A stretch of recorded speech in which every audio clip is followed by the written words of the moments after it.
Hát köszönöm szépen Szilárd barátomnak, hogy megjelölt ezen a Sör Challenge játékon, és persze Bence barátomnak, hogy adta az ötletet, hogy egy dunsztos üvegből igyak, mert nincs itthon 5 decis pohár.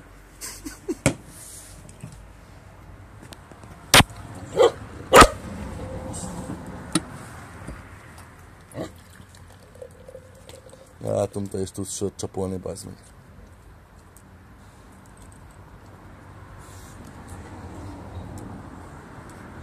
A kurva anyját, ez habos lett, bazd.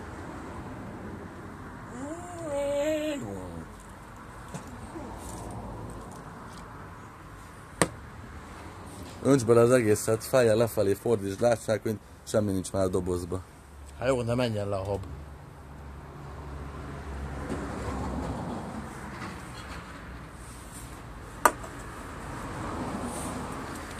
Egészségedre!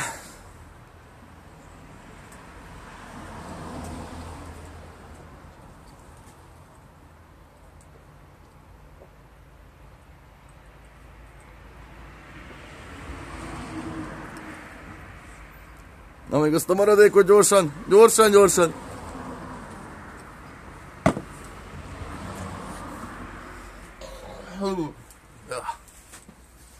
Hát, kibaszott jól esett.